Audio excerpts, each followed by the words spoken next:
We promised a bed. All the beds are occupied today. I don't care where you have to go and find one. I don't care if you have to drive to IKEA and buy one. I don't care if you have to go to Jennifer Convertibles. Give my husband a bed! Okay, sir. Okay. Well, that was Oscar-worthy. You work for Shirley MacLaine. My first question is for the both of you, but can each of you walk me through like your initial reactions when you first learned about Michael and Kit's love story, and what was the moment you recall remembering like, I want to be a part of this, I want to bring this story to the world? We hope we could start with you, Jim. Okay, yeah, I had read the book when Michael Ausiello had asked me to conduct a Q&A at Barnes & Noble with him. That's how I first saw it, and I didn't know immediately I wanted to tell this story. I just knew that I was walloped by it. It was really my husband watching me weep my way through it that he suggested it might this make a good movie, and one thing led to another. And at that point, it became a bit of an obsession to get it made. Glad you did. What about you, Ben?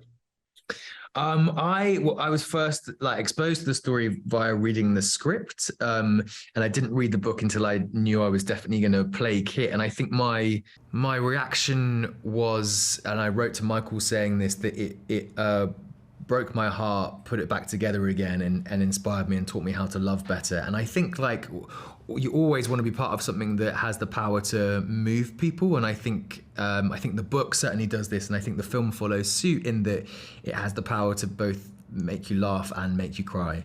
Yeah, it's always a pleasure to be in something that does both those things. Mm-hmm. Lots of laughs and lots of tears, that's for sure. Yeah. Jim, I've gotten your take on this last time we talked, but I also wanted to get Ben's point of view about this. I feel like there's been this push lately by a lot of folks in the queer community to like only consume content and stories where queer characters can only get happy endings. And rightfully so. There's been like decades and decades of awful and sad, horrific representation. When you took on the role of Kit, were you worried about that kind of feedback and criticism? Was that kind of in your mind at the time, or how are you prepared to counteract that when you were going into the role of Kit? Yeah, I mean, I'm certainly aware of those talks happening and of the tropes, but this is a real story. This is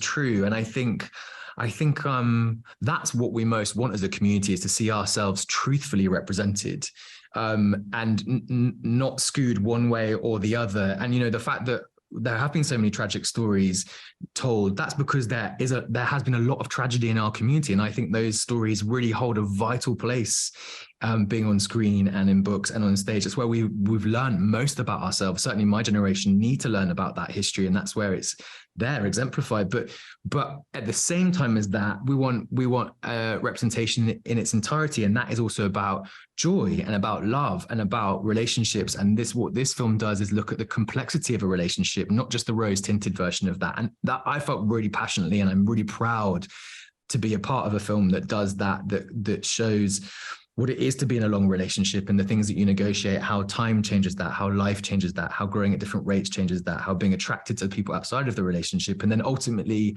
tragedy. And we're not immune as gay people to tragedy outside of the usual tropes. We are human, and I think it's really important to show that. And I think this film does that. I love that. And that kind of leads me into my next question. I really like the part of the film where Kit and Michael had friends over for dinner, and one of the friends said something along the lines of, "Oh, you guys are so inspiring, such role models," and y'all were like, "Oh, we're taking a break." Yeah. Did you guys enjoy getting to portray the ups and downs of a gay relationship, and one that isn't overly saccharine but actually felt real and authentic? I was going to start with you, Jim. Deeply, deeply, deeply. I've had the privilege of playing several different gay characters that I thought were very full and in very deep and involved contexts and stories, but this was unique in the way of getting to play those highs and lows, and this relationship was the most authentic for me representation of who I am and the people I know and love. I've just never experienced anything like it. It was a fullness and a richness to their relationship that I had not gotten to portray on stage or on camera before. And good Lord, was it rewarding. And Jim, also for you, speaking with your producer head on, can you speak about getting to work on a project, written by two gay writers, and the importance of having, queer creatives behind the camera, not just in front of the camera on a project like this? Yeah, I mean, it's interesting because the fact that Dan and Dave, the screenwriters, are both gay men, undeniably had to have influenced many choices they made as writers and what they've done.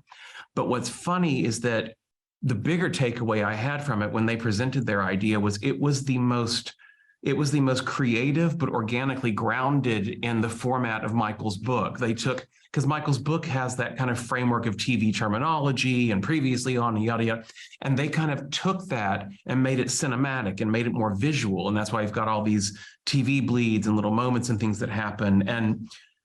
And what's funny about that is like I say, I think them being gay obviously informed some of the things that happened in there, but I think they're just excessively creative individuals and good writers is what was really the thing that made us want to work with them on it.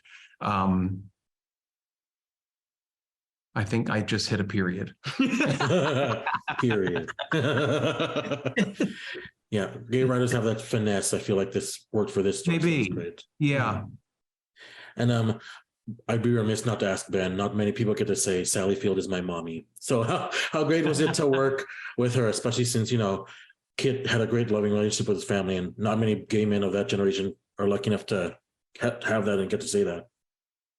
Yeah, I think I was obviously very, very excited that she'd be playing my mum, I'd be playing her son, but that didn't come without some kind of intimidation, just because of who she is and the idea that I would be looking into her eyes and acting with her and hoping that she believed me and hoping that I was like good enough to interact with the legend that she is, the Oscar-winning woman that she is. And yeah, it was amazing. Our first scene was the hospital appendicitis scene, and we had been really in a bubble, just Jim and I, for the first 2 weeks, just in scenes together. So it was the first time we were like acting with other people, really, and it was like not only acting with other people, we're acting with Sally Field. And I had this like slightly surreal moment. I think maybe, I don't know, my brain was trying to protect itself slightly or trying to understand what was going on, but I had not long rewatched Steel Magnolias before starting the shoot, and I just had this like, I am Julia Roberts in this moment. She's going to give me some juice to drink.